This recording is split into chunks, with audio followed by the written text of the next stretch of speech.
Welcome to Banyan Books, Branches of Wisdom, celebrating the joy of bright ideas and heartful lifelong learning. Branches of Wisdom is a series of intimate conversations with the world's most influential authors and visionaries. We explore spirituality and the human mind, ecology and culture. Most episodes are recorded with a live audience. You can join our live events and submit questions to your favorite guests. Check out our upcoming schedule at banyan.com. Since 1970, Banyan Books has been a rich oasis at the crossroads of wisdom and philosophy, offering resources for humanity's evolving paths. We're a locally owned, independent bookstore in the heart of Vancouver's Kitsilano neighborhood. Visit us in person or shop online at banyan.com. Please subscribe, follow, like, and leave your reviews for the podcast. And now, enjoy.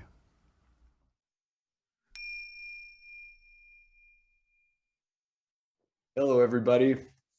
Welcome to the Banyan Books podcast. I'm your host, Ross McKeechee, and I'm really happy that we're joined today by Valerie Mason-John, or Vimalasara. Dr. Valerie Mason-John, also known as Vimalasara, is a public speaker and master trainer in the field of conflict transformation, leadership, and mindfulness. They're also an author, poet, and playwright. Vimalasara was featured at TEDx Renfrew Collingwood, where they gave a talk titled, "We Are What We Think," which outlined a course of action we can take to work on the global epidemic of bullying, and has had over 300,000 hits online. Vimalasara is an accredited life coach and addictions coach.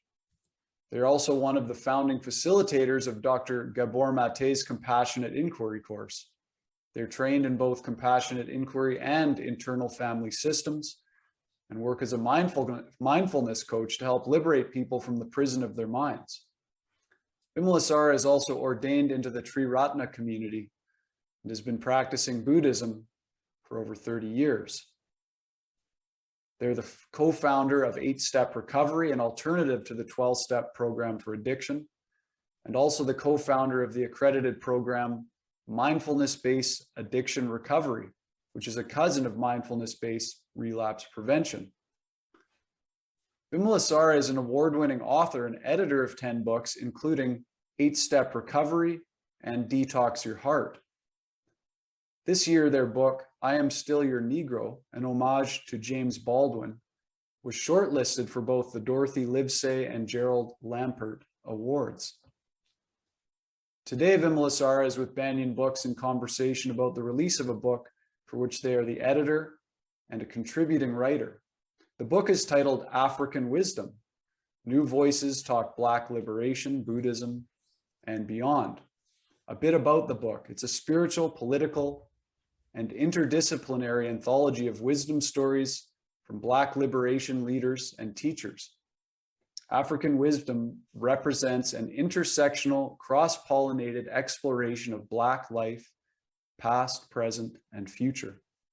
A collection of 34 essays written by an eclectic and inspirational group of Black thought leaders and teachers reflects on the unique and multi-layered experience of being Black in the world today.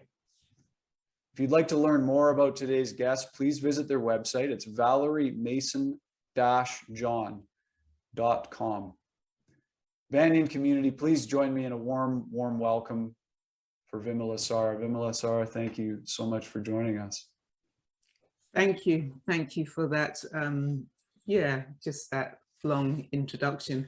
And I'm really looking forward to this evening. I just want to say to our listeners that I really know that Ross has read the book from back to back. So I'm looking forward to a great conversation. And I just also want to say that the contributors are from Canada, the UK, and the US.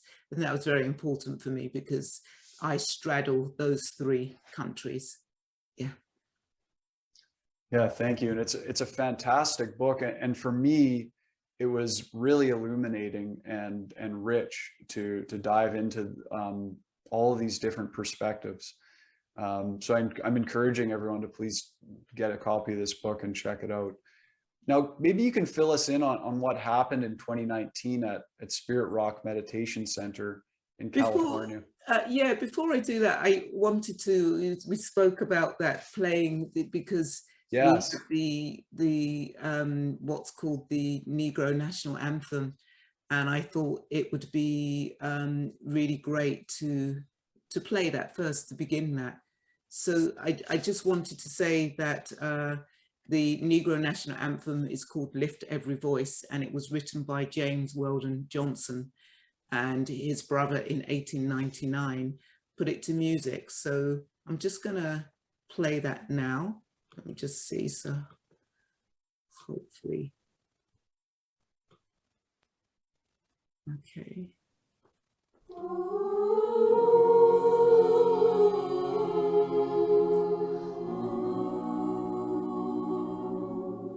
Lift every voice and sing, till earth and heaven ring, ring with the harmonies of liberty.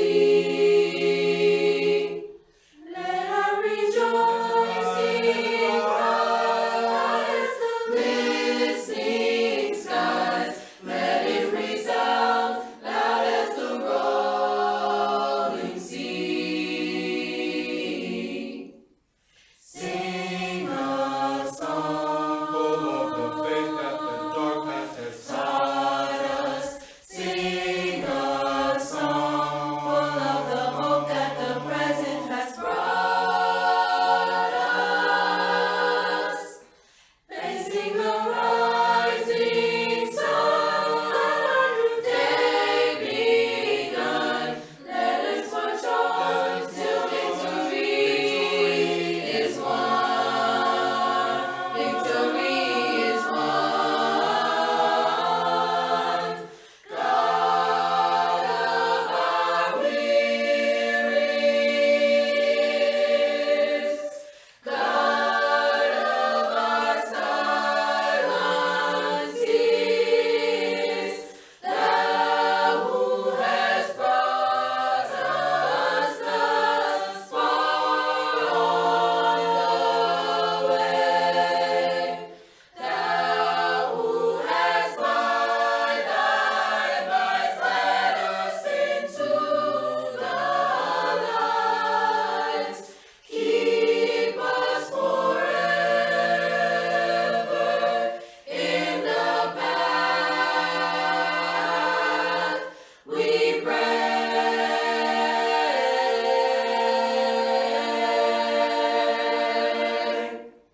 Bless our feet straight from the places, our God, where we met Thee. Bless our hearts drunk with the wine of the world, we forget Thee. Shadow beneath Thy hand, ever stand.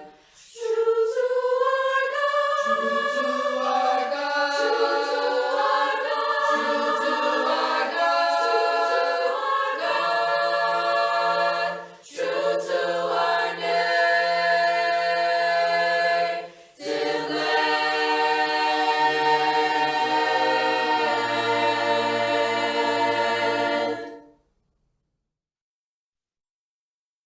wow, beautiful. Thank you. Yeah, thank you. So you were asking me to speak about the event that brought this seed of this book into being. Yeah. Yes, 2019. It was the synchronicity of that happening, and then the pandemic happening soon after, and I'll say why. It's so in 2019 it would be the second gathering, the very first gathering of African descent Dharma teachers had happened a couple of years before. I couldn't actually go to that. I was busy traveling, but it was a much smaller group, and out of that, it was decided, let's try and bring at least 100 African descent Dharma teachers together at Spirit Rock. And what it meant was that none of us had to pay for our travel. None of us had to even pay to stay at Spirit Rock. All the money was raised. And we were greeted by Alice Walker. And so we had time with Alice Walker at the beginning of at the beginning of the retreat. And then at the end of the retreat, we had Angela Davis and Jan Willis. And what actually happened at the end of the retreat, the last 3 days, we opened it up to African descent practitioners.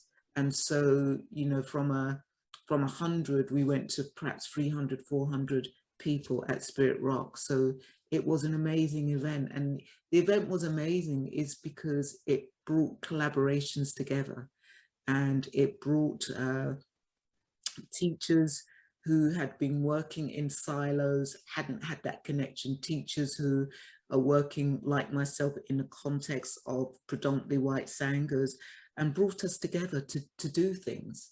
And so when I was there, there were a couple of presentations, and I just thought, wow, this is so amazing. And then there was the younger voice, the younger generation saying, how can we be published? And I was actually in conversation with North Atlantic Press about something else. And I just thought, you know what? I'm in a position to be able to uplift these voices, uplift these new voices, and let me take this to North Atlantic Press, because I was so inspired by Justin Miles's piece and also Seho's piece. And those were the two pieces, actually, that was the nexus of the anthology. And Seho's piece was very much looking at a 12-step approach to unconscious bias. It was a very, a very smart way of using the 12 steps to unpack unconscious bias. And Justin Miles' piece was a very traditional Buddhist piece of devotion, of devotional acts. And then I want to say that the book wasn't just about Buddhist writers writing. I think initially I had thought about, let's bring Buddhist voices together. And it's like, no, that what was very clear at this conference was that our Buddhist practice doesn't stay within the confinements of what traditionally is called Dharma, that our Dharma includes social justice issues, that our, you know, when I think of our Dharma and we think of the three poisons, we talk about the three poisons of Buddhism, greed, hatred, and delusion. And people like Martin Luther King renamed these three poisons as militarism, poverty, and racism. And so in a way, it was very important to open up the aperture of what Dharma means for us as African descent practitioners. And then the reason why I say that it just happening before the pandemic, because we'd all come together. We wouldn't have known each other. And so during that pandemic, we were able to come together online and actually begin to do stuff and create these sanghas online. And so some beautiful things have come out of it. And in fact, I'm working on a project which a project of developing a BIPOC mindfulness course by BIPOC people for BIPOC people. And, you know, two of us who led on that, who came up with that idea, it's much bigger than us, you know, came out of this gathering. And so there was just so much wisdom in that gathering of bringing us together. And as I say, you know, we were hosted by Alice Walker and Angela Davis, which actually looks at who are some of our Dharma teachers. Yeah. That's wonderful. You know, a few things you said there reminded me of a quote from the book. So I'm going to go to that. It's from the essay by Anouk Amy Shambrook called Coming Home to Embodied Non-Duality. And in that they write, As Black people, we often grapple with additional obstacles to coming back to our true nature. The trauma of the relentless rejection of our humanity and the denial of our reality can make us feel under attack. We often lack an embodied sense of safety, making relaxation, trust, and openness feel counterintuitive. The collective history of trauma that our bodies carry, we may not trust that oneness is our true nature and birthright. So I'm wondering, because you spoke about Black and BIPOC dedicated sanghas, and I'm wondering if you can speak to the need for that and this felt lack of safety for many Black people that might be in predominantly white sanghas. Well, you know, one of the ways I can speak to that is that pre-pandemic, if Black or BIPOC, or in the UK they say BIPOC, they put the Asian in BIPOC, and especially, you know, really talking about African descent, that for many of us pre-pandemic, if we wanted to go to a Sangha night, we would, you know, are we going to get home safely? You know, are we going to get there safely? Are we going to be stopped by the police? And so with the pandemic happening and everything happening online, no longer did we have to worry about, are we going to get home safely? Or, you know, is our partner going to get home safely? And that is a real issue. And what I want to say is, I mean, actually in terms, you know, I just really want to take a moment to really talk to the atrocity of the gun crimes that happens in the US. Yeah. And so for many people, it could be very difficult to be in the body. Yeah. And that includes all of us. And those of us who are African descent or who are BIPOC, we are also on top of that singled out. Yeah, we're singled out. So yeah, on that collective trauma we have, you know, if you're living in the US, there's that collective trauma. Oh my God, you know, will my kid be safe at school? Oh my God, you know, will we be safe going into the shopping center? And especially those of us who are African descent Latinx, it's like, I would say that many African descent males and many Latinx or has Hispanic males believe that they won't live beyond 30. Yeah. And there's a reason why they believe they won't live beyond 30, because of how we are policed. You know, how we're policed in the world, and not just in the US.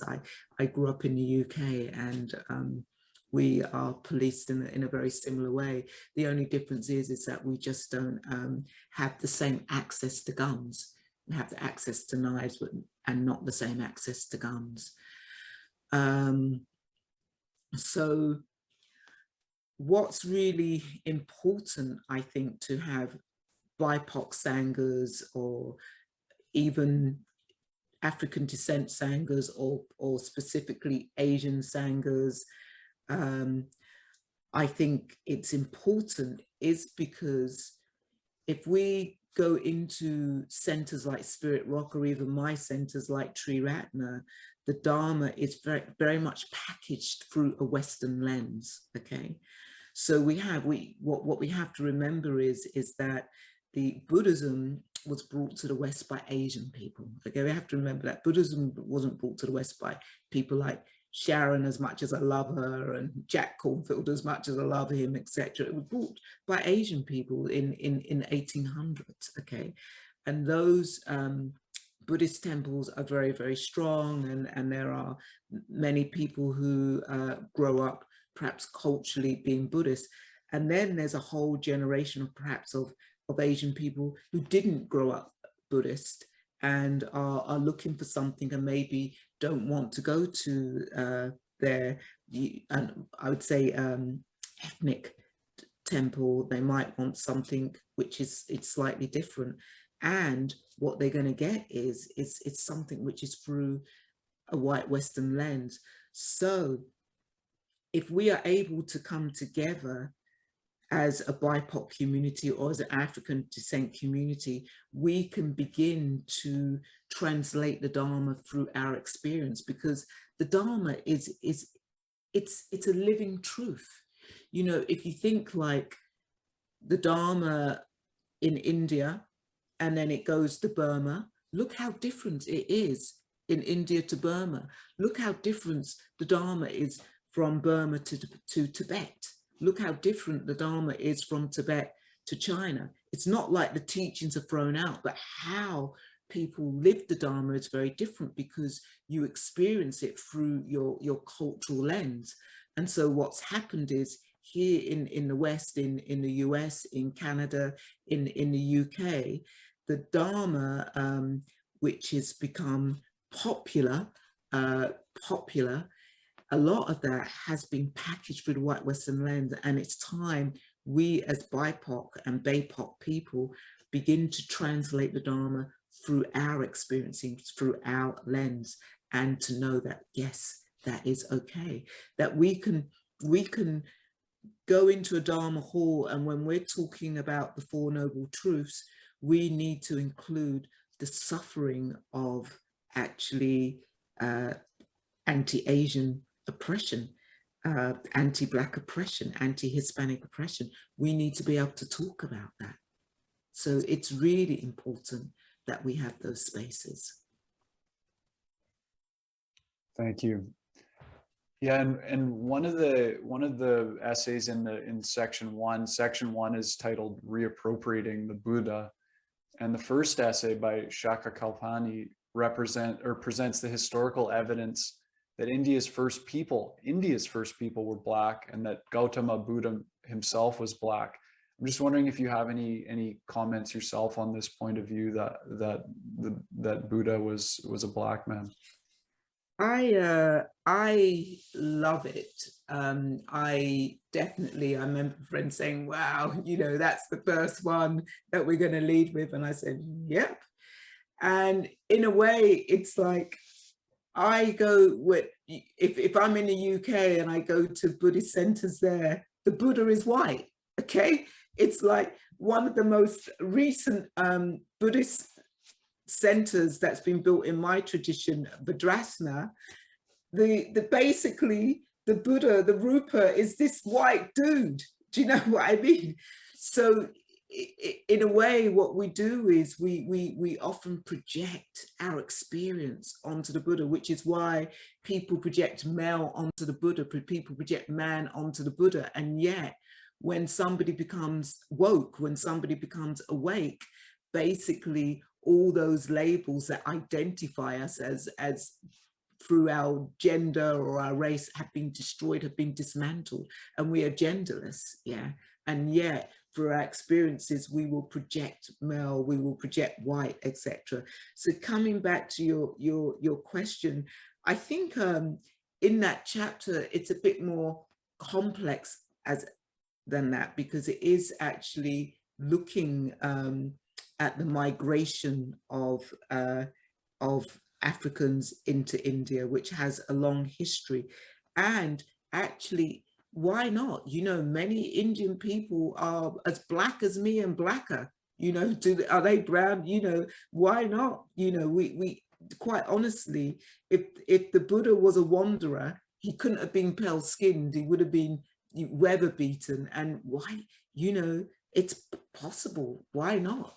You know, I mean, there are many dark-skinned people in India, and not all dark-skinned people are of the lower caste. I think often because of the Varna system in India, that people always assume that the darker you are and the lower caste you will be. And often that happens, and there are very high caste dark Indians who are Brahmins, yeah.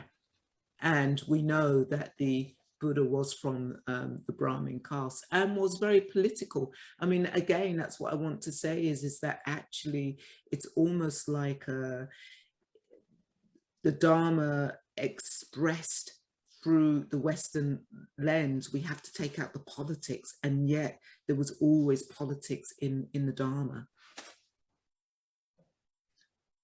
Yeah, it seems entirely plausible to me, especially like if we look at the hypothesis that everybody comes out of Africa, then India would have been you know, one of the early places that people would have gone. So there's, it makes a lot of sense. I wanted to ask you something. I've heard you in another panel discussion, you described yourself as stateless indigenous. I'm wondering if you can tell us what that means to you and maybe to other people of the African diaspora. Yeah, thank you for that question. You know, writing has been very much my through line, and my first job, it wasn't my first full-time job. I worked as an international correspondent, and one of the places I lived out in was Australia for a couple of years, and I covered Aboriginal deaths in custody and Aboriginal land rights. And I had the privilege to live traditionally. If you know Australia, there's these two tips, and I lived right in Arnhem Land, where only the elders had contact with white people, and so I could only communicate with the elders. And there were two things. There were I think two things, maybe three things. The first one, actually, I would say is, no, let me start with when I met them. When I first came, they called me, I was a pale Black person. I'd never been called pale before, but they could see that I hadn't had the sun, didn't have enough melanin in me. One of the questions they asked me very off the bat was, where was I indigenous to? I was 25 when I went out there. Indigenous, you know, I'd grown up in England. I never thought about indigenous. The only thing I knew was, it's like being told to go back home to where you come from. That was the only thing I knew. So indigenous, it was a new word, because it just wasn't part of the vernacular or the vocabulary. It still isn't in the UK. They still struggle over BIPOC, which is why they put the A in it as BIPOC, because in England, perhaps people just don't know who is indigenous to there. So for me, it set me on a road of discovery. What did it mean to be indigenous? And of course, I realize I'm of slave stock. I have absolutely no idea where I descend from, where I hail from. Okay, or I can do ancestry.com. But my people, I'm of Sierra Leone descent, and as you know, we're both in Canada. Nova Scotia has that strong history with Sierra Leone, where it sent the Black loyalists, the free Black loyalists, back to Sierra Leone, where the Black loyalists and the Black poor, what they were called, who was sent back to Sierra Leone, established Freetown. Okay, so Freetown was developed by the slaves, by the enslaved, the free enslaved people. So I'm from that. I'm from those people. So we would have been taken from all over Africa, shipped out all over the world. And then when we got freedom, people went back there. So I know I'm indigenous to Africa, but where am I indigenous to? And so that's why I say I'm a stateless indigenous person. And I think that's really important. Yeah. And then I wanted to say, I said there were three things. That it was a very pivotal time for me, actually, being out in Australia, living traditionally amongst the young. They taught me so much. One of the things was tiger balm, and I slept under a tree. My bedroom was under a tree, and every day I couldn't find my little jar of tiger balm. And it was after a week I realized that, oh, my tree is a cupboard, because somebody had put it back in the same branch every time. So just learning to actually think out of the box.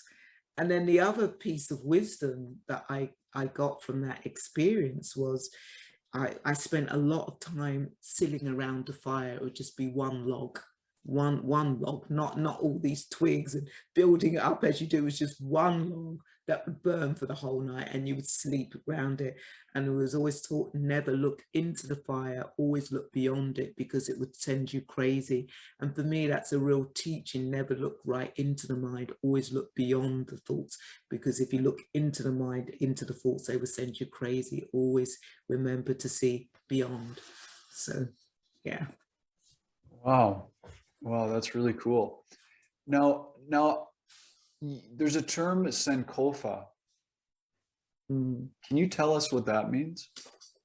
So yeah, Sankofa is a term, is to return, to return and bring back, and to return back to the motherland and gather up what it is that we haven't taken. And in a way, when you think, when we were captured and enslaved, how could we take what we needed?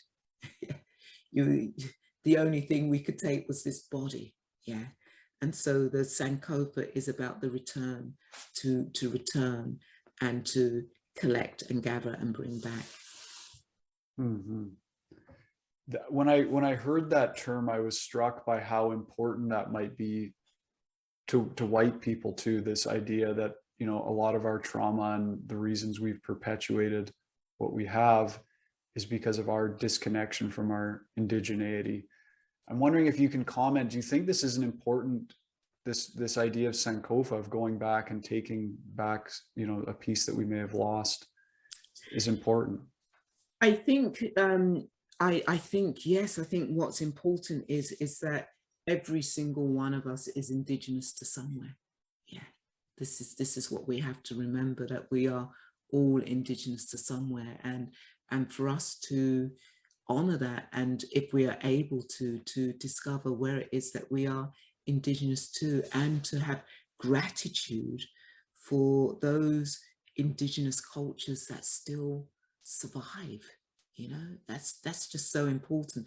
For me, it's when I was in Australia, I was just so aware how my status as a Black person changed. I was no longer at the bottom. Indigenous people were at the bottom, and the rights of those indigenous people was so important. And that's the same in Canada. Again, that how my status as a Black person changes, and the indigenous people are at the bottom. In fact, I always say that Black people are missed. You know, it's that people aren't concerned about that.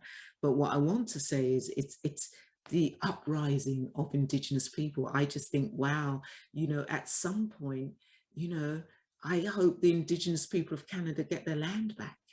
And what would that mean? You know, we have colonizers have stolen so much, not just our land, stolen our languages, yeah, stolen our rituals. You know, this thing of appropriation, so much has been taken away from us. So in answer to your question, it is really important for us to discover where we are indigenous to, and to learn the wisdom of our people. And we will find that actually there are many similarities. One of the amazing things that I had during that time of living out in Australia for those couple of years, they used to have this Pacific gathering, this Pacific conference, was just amazing. People would come from all over the Pacific with their indigenous instruments. And then you would, you know, it's like, oh my God, so many things that you would think like Morris dancing, which is Moorish dancing, which, you know, in England, you think, oh, this is a white tradition, but actually that comes from the Moors, and the Moors came from all over Africa.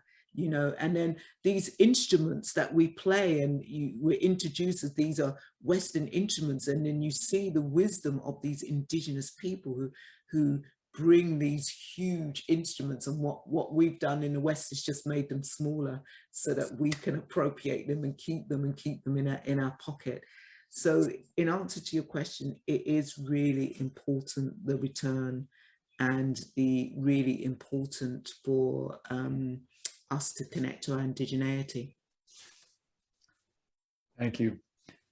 I really liked your interview with the essay you wrote. It's titled, it's not an essay, it's an interview with an African elder priestess, and her name was Mama Ya.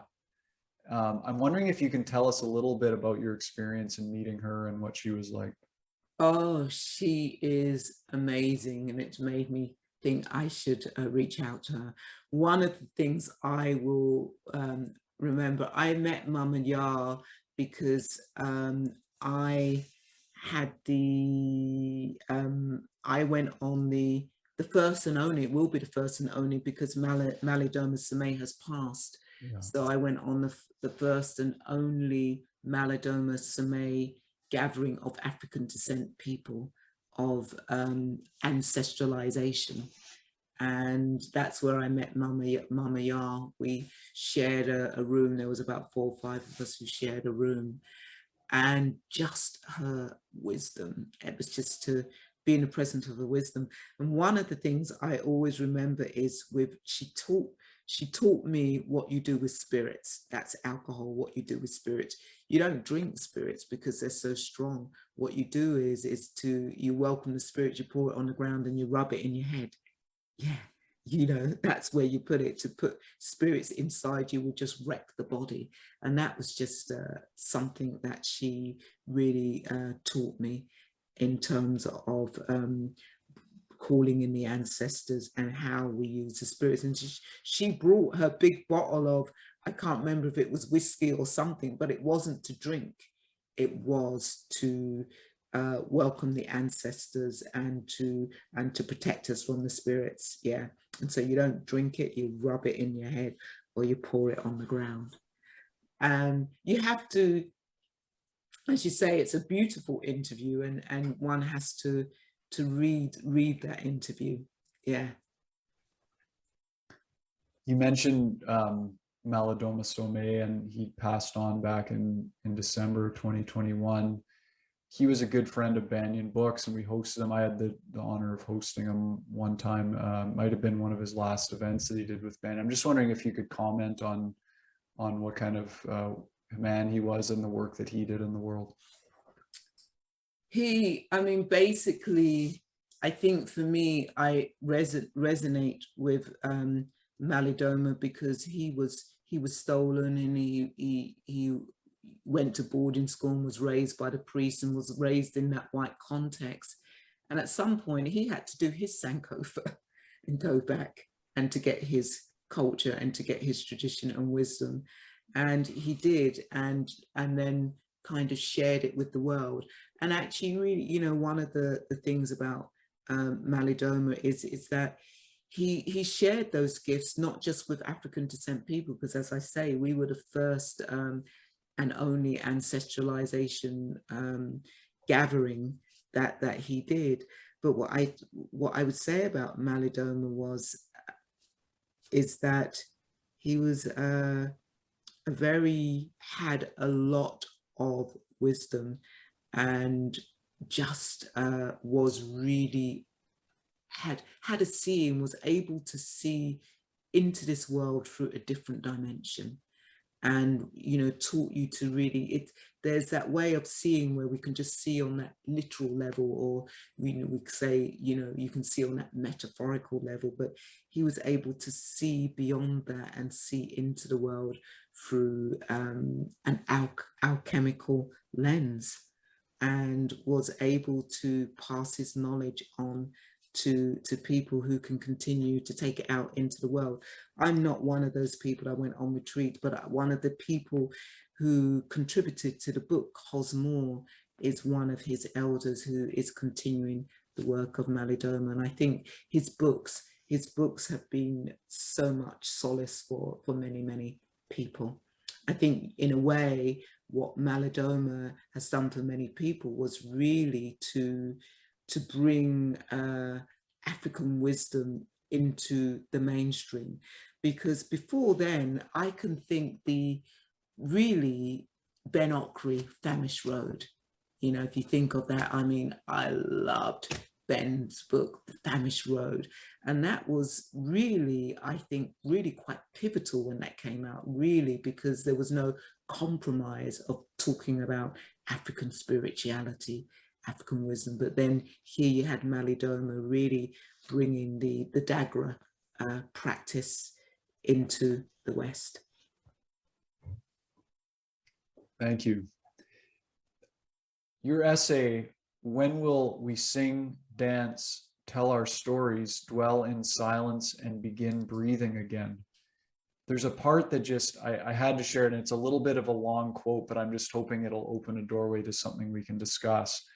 You write, the transatlantic theft of African people, the Mafa African Holocaust, and the Holocaust of enslavement took away our song, our dance, our stories, our silence, our breath.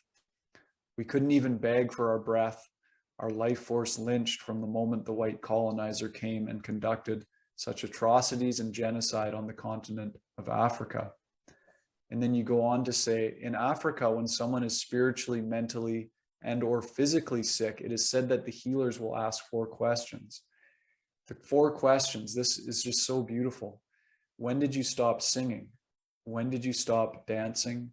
When did you stop being enchanted by your own stories? When did you stop dwelling in the sweet territory of silence? And you add a 5th question. Can you tell us about that? Sure. I'm saying, did I write that? I don't write the books. The spirit, an ancestor, I really do believe that none of us really have copyright over this, that actually it's ancestors moving through all of us. Yeah, and definitely that was I'm thinking, did I write that? No, I didn't write that, ancestor. So being that vessel for the ancestor. And I just want to say that there is a debate. I first learned about those teachings from a very good friend and colleague of mine, Carol Cano, who sometimes it's sourced to Latin America, and I can't think of the person's name at the moment.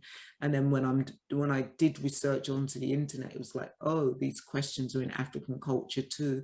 So, and again, that thing of being a shaman and just how similar, you know, as humans, when we really when we touch into authentic self, or when we touch into that deluded self, we're very similar in the way that we might approach things.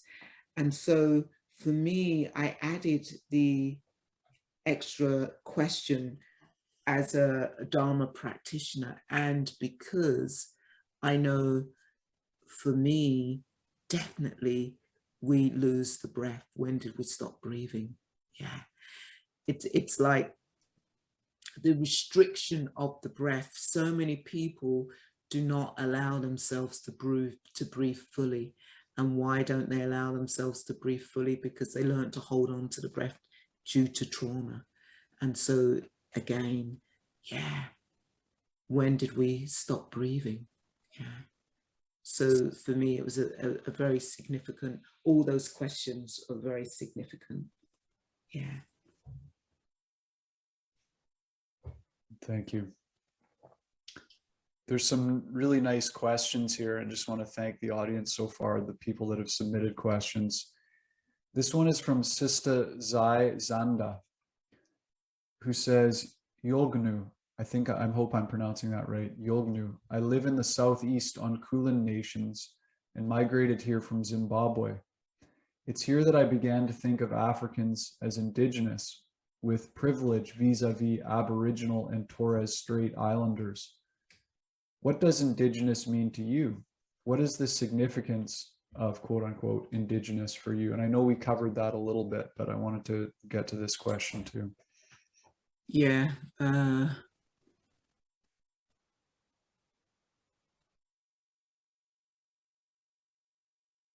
Yeah, Torres Strait, I'm feeling a bit, yeah, gosh.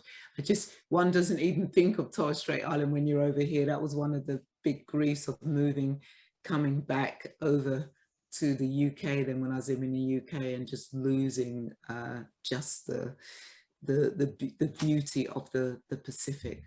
what does indigenous mean to me? Well, in indigenous, it's interesting because we could say that, or I could say that indigenous is the first people of the land, but it's more than that, because actually I think, how can we attest to who was exactly the first people of the land? And if we think of the first people of the land, then we have to think of the four-legged, and we have to think of the plants, because for me they are beings and breathing beings.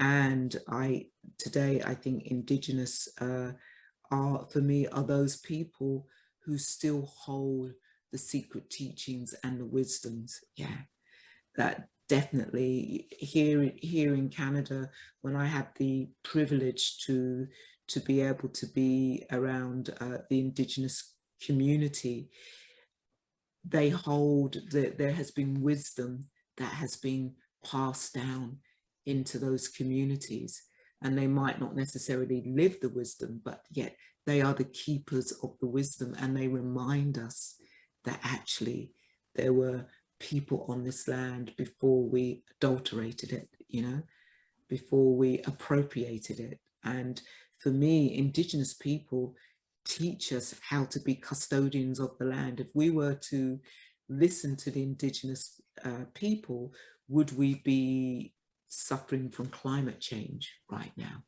No, because the way indigenous people live is very different from the way I live. Yeah, there's such, I'm adopted into an indigenous family in Lillooet, and the way they live, it's like they go out fishing, but it's not for them, it's for the whole community. They go picking mushrooms or berries and fruits and vegetables and jar it, but it's not for them, it's for the whole community. And if I was to eat fish or meat, I would never have to buy it, because they want to send me home with this fish, salmon, this meat, whatever, because it's to be shared. It isn't to be kept, that you just take what you need and leave the rest. And that is something that we as colonizers, we have got so greedy and we take more than what we need. So what does it mean to be indigenous? I don't know what it means to be indigenous, because as I say, I'm stateless. What I do know is that when I stepped off the plane from England in Sierra Leone, and people said, welcome back, when I passed security, there was something. And when I saw my people, and I saw like, oh my God, that's my body, there was something in that, because I just don't see that here in the places that I've lived, and yet they're not indigenous, they're Creoles. So for me, the significance of indigenous for me is to remember the land. That's what indigenous people teach me, is to remember the land, to remember the four-legged, to remember the plants. That for me is the significance for us, that we are supposed to be custodians of the land. That's the significance for me.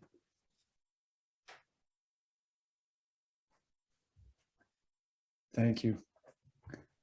There's a question here from Marie, who says, why is there little talk about Haiti, how it has been unseen by even the African descendants living in the diaspora, how it has been vilified or ignored even in spiritual circles, and why among other religions, Vodou is hardly even ever listed? Badun, yeah, thank you. Actually, if I could put the link, I just co-produced the Afrikan Wisdom Summit, and Haiti was very much featured. As we know, Haiti was the first and only really successful slave revolt that we know of. And also knowing that actually Haiti is still being punished for that. So what I would say is most definitely I have not excluded Haiti. So if you just Google African Wisdom Summit, you could actually, I think now, because it's over, you would have to buy to buy those there's 34 talks, and Haiti is one of them, looking at the wisdom in the African diaspora. I think that if we're talking about Verdun, is that people are very scared of what they perceive to be Verdun, and in terms of, you know, is it voodoo? Is it animal sacrifice? Is it, I mean, that's again with Malidoma Somé. So I think that the West, the West is frightened by some of those traditional religions, and even us as African descent people can also be frightened of some of those traditional religions. So that's what I would say, that definitely there things like Verdun and voodoo has definitely been stigmatized, and what people have done is, I think what white Westerners have done, it's almost like what they did to belly dancing, which was a whole, you know, what we know that belly dancing was this beautiful birthing dance. Rakshaki was this beautiful birthing dance which was performed for women. Men as guests were able to come in and see it, and then what they did was they extracted certain parts for it and then made it this sexualized thing. And I think, you know, Westerners have done the same. They've taken something from Verdun which is completely out of context and made it this in inverted commas, what can be seen as a scary thing. So that's my response to that, and to say really check out the African Wisdom Summit, because it is a fantastic conversation that I have with Max Gaston on Haiti. Wonderful. So if people Google African Wisdom Summit, that'll come up right away, will it? Yes, it should do. Yeah. Links there for everyone here live. If you're watching or listening to the recording, it's African with a K for African, wisdomsummit.com. I just want to take a moment in this pause to thank Jacob Steele, our producer and events curator. He makes all of these events possible and brings in all of our wonderful guests, people like Vimalasara, who's here with us today. So big thanks to Jacob, and a big thanks to our live audience for making these events so wonderful. We've been talking to Vimalasara about her book, which is called Afrikan Wisdom: New Voices Talk Black Liberation, Buddhism, and Beyond. And we've got a few more minutes, and there's a couple more audience questions here. This one is from Dingani, who says, "This is amazing, Miss Vimalasara. As a Zulu, ancestors is where I live. I cannot even begin to comment on your reflection on ancestral wisdom. You are a gift to all of us. My question is Sankofa similar to decolonization?" Yeah, that's a very interesting question, and a difficult question to answer. I've been in spaces with BIPOC people really talking about what is actually decolonization, what are we actually really decolonizing, and actually really trying to move away from that expression of decolonizing and actually just reclaiming what is ours. I tend to come at it from another perspective of beginning to make things more culturally specific to us. I would say that, you know, definitely the word Sankofa is an African word. It's a word that came from Ghana. I think it's the Akan tribe that it came from Ghana. And, you know, its literal translation, well, there's so many actually different variations, but reminding us it's not taboo to perfect what is at risk of being left behind. And so in a way, I would say don't compare, because decolonization is a Western concept, and actually Sankofa comes from through an African lens. So that's what I would say, is not to try and compare the two, but actually just really see it through the lens of Sankofa, through an African concept rather than through a Western concept. And you can always get hold of me through my website, which is Valerie Mason-John.com, right? Yeah. We'll get to one more audience question here. This is from Hoda, and it's a simple question, but I'm very curious about this too. Hoda says, curious why you spell Africa as Africa with a K. Africa with a K, because see, in traditional African languages, it was a K, and Africa with a C is a westernized spelling. Yeah, so it's reclaiming it. And then, there are debates, it's a political way of reclaiming Africa, but actually in many African languages, we didn't have a C. We had a K, which is why we spell it in its more indigenous form. Yeah. I just really want to say that this book really is it's a gift from the contributors. We are future ancestors. Okay, every one of us here is a future ancestor, and I have the privilege of standing on the shoulders of the ancestors that have come before me. I get to be able to live as an African descent person in this world with a level of freedom. But I still don't have all the freedom that it's still a human rights issue around the freedom that we as African descent people do not have. And so, this book is a legacy. It's something leaving there for those who come after us in the West, really, because so much has been lost.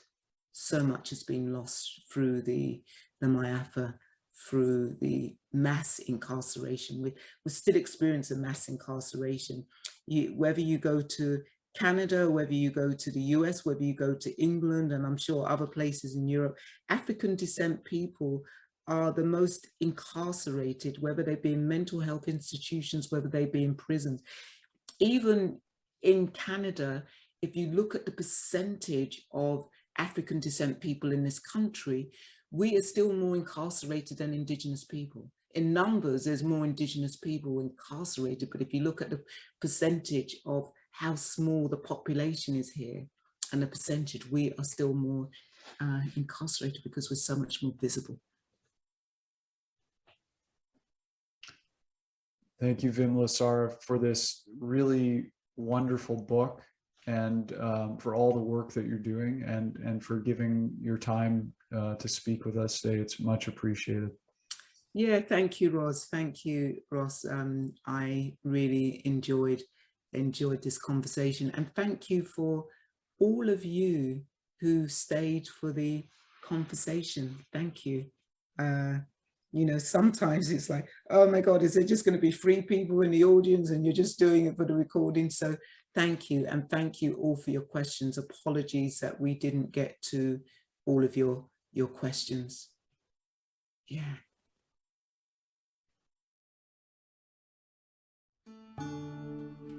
Thanks for joining us for Branches of Wisdom, a podcast of Banyan Books and Sound, Canada's spiritual and healing resource since 1970. Our podcast producer is Jacob Steele. The show is edited by Abdo Habani. And I'm your host, Ross McKeechee. Watch all our conversations on YouTube by searching for Banyan Books, or listen on your favorite podcast platform.